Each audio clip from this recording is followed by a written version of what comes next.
umutang ka ng 250 pesos lang, di ba? Ang liit lang niya talaga.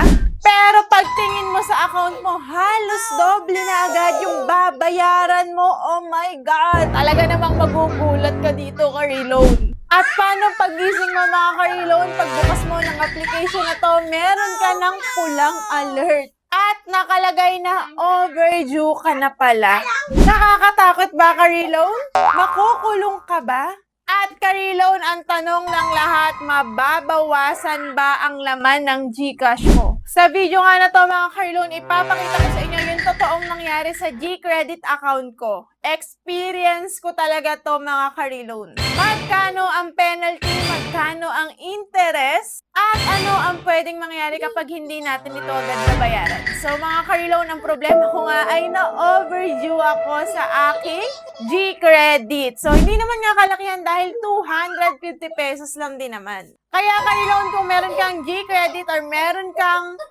G-Loan, G-Gives, at balak mo bang gamitin yung mga to, tapusin mo tong video natin mga Carilone kasi baka ito na pala yung sagot para makaiwas tayo sa mas malaking problema sa hinaharap. Hello mga Carilone! Welcome na sa ating YouTube channel! Galit na galit, gustong manakit. Kasalanan naman natin kung bakit tayo na-overdue. Ngayon yung araw na to mga Carilone ay pag-uusapan natin yung aking G-Credit sa aking GCash. Nakasalukuyang overdue na. Yes mga Carilone, 2 days na akong overdue dito kay G-Credit. At syempre mga Carilone, gusto kong ibahagi sa inyo yung experience ko, hindi yung utang ko ha. Kundi mga Carilone, magkaroon tayo ng aral at ng impormasyon sa mga gumagamit ng G-Credit, GCash, and G-Gives. So ano nga ba yung nangyari sa akin mga Carilone? At ayun nga, kasalukuyan nga akong overdue sa aking G-Credit. At meron na akong warning. Ang sabi nga niya dyan sa GCash ko, sa may G-Credit ko, ay you have unpaid credit dues. Ibig sabihin lang mga Carilone, lagpas na ako sa due date at hindi ko nga ito nabayaran sa tamang oras. Nakakahiya, diba? Pero syempre, kasama sa buhay natin yan, yung minsan-minsan nakakalimut tayo sa mga due date natin. At ayun nga mga Carilone, nakalagay nga dyan na kapag hindi ko pa raw ito nabayaran at nagkalaman yung aking GCash wallet, ay posible nila itong bawasan.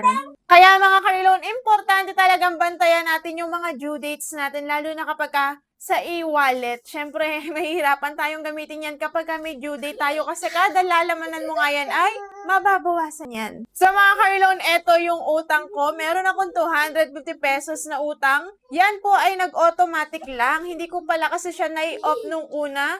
Na kapag meron akong subscription, kahit pala walang laman yung GCash ko, ay nag-o-automatic itong si G-Credit kasi may offer siya sa akin na 1,000. So, meron akong in-avail na 250 pesos at automatic siya dong nagkaltas. So, automatic na nagkaroon ako ng utang dahil nagamit nga siya automatic. At ako nga ay due date. At ito talaga ikinagulat ko mga Carilone.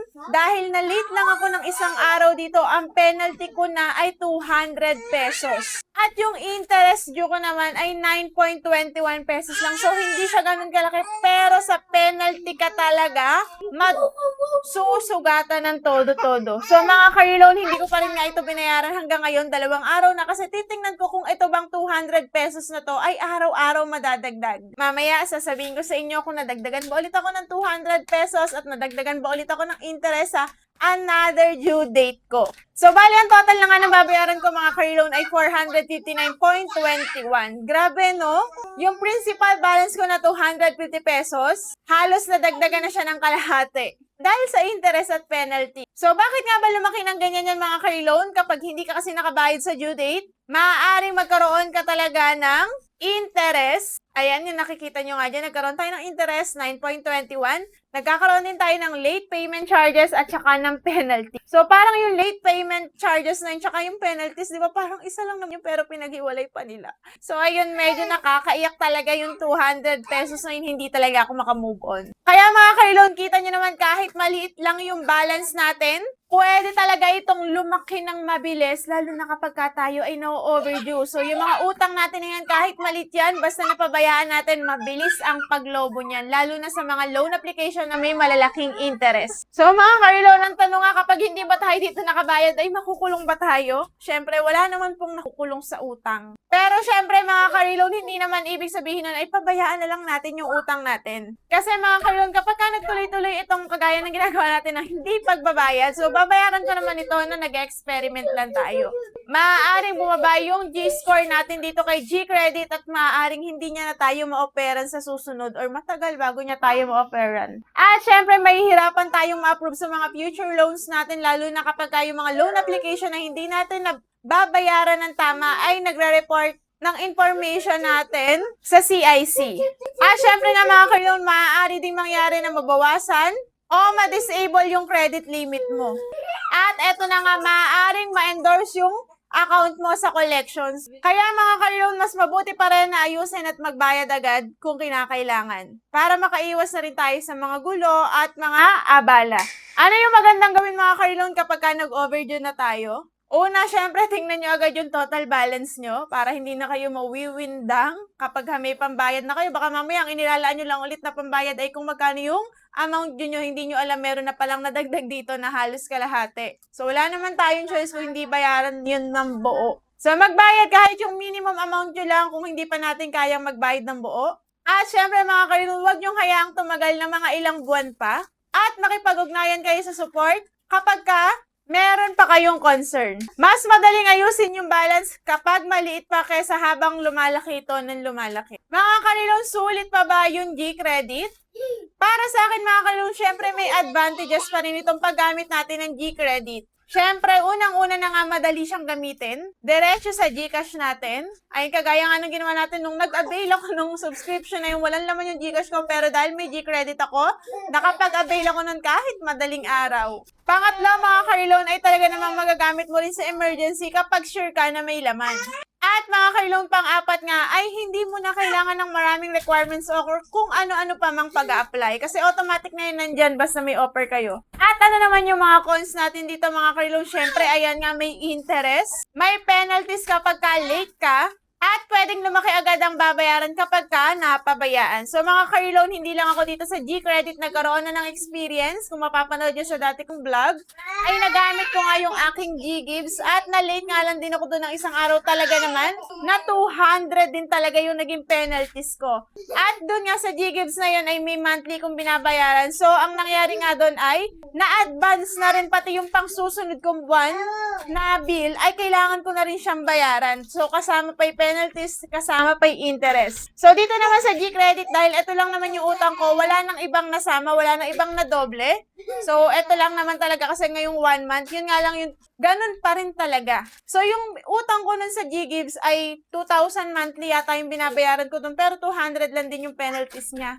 240 something ganyan. So, ito naman, napakalit lang 250 pero 200 pa rin yung penalties. So, ganun siguro talaga mag-penalty itong si GCash. Sa totoo lang mga ka-reloan, nakalimutan ko talaga na meron ako ditong overdue kasi etong si GCash ay hindi naman tumawag sa akin nung mga overdue na ako. Tapos, hindi rin siya tawag ng tawag ngayon kahit 2 days na akong late. Siguro meron lang mga 3 tumatawag sa akin sa isang araw.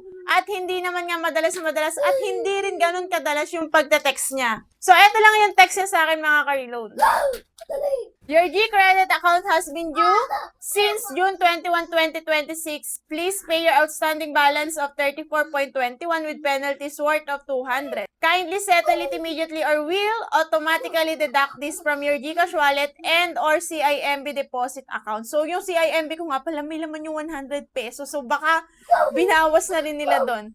Non-payment may cause your account to be endorsed to our accredited third-party collections partner. So, mapapasa na tayo dun sa mga masisipag maningil na mga agent kapag hindi pa rin tayo dito nakapagbayad. Etong experience ko na to ay isang reminder din talaga sa akin na kahit maliit na halaga na kapag napabayaan mo, mabilis talagang lumaki. Yan sa paulit-ulit ko sasabihin sa inyo mga ka-reloan, syempre, para iwasan natin yung pagpapabaya sa mga utang natin para hindi natin danasin yung sobra-sobrang stress. Kaya mga ka-reloan, kung ugali natin na mag-loan, kahit hindi dito sa GCash or kahit sa ang loan application, dapat ugaliin natin tingnan palagi yung ating due date para hindi tayo na-overdue at makaiwas tayo sa mga penalties. Kaya mga ka-reloan, naka-experience na ba kayong ma-overdue kay G-Credit or kay GCash sa mga loan sa mga loans na offer niya or sa iba pang loan application?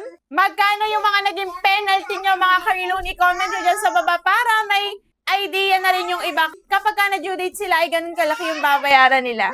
Siyempre mga ka-reloan, kung nakatulong sa inyo itong video natin, please like and syempre i-share nyo na din and mag-subscribe na rin kayo sa mga hindi pa nakasubscribe sa atin dyan para sa mas marami pang mga loan application reviews sa mga real talks and warnings natin at hit the notification bell para lagi kayong updated sa uploads natin. So yun na lang muna for today's video mga ka-reloan. Maraming salamat sa inyong panonood. Sana ay makaahon na tayong lahat sa pagkakautang and iwasan natin yung tapal-tapal system. God bless you all. Bye! See you on my next video. Ito nga pala yung ating cutie na Mike Boya.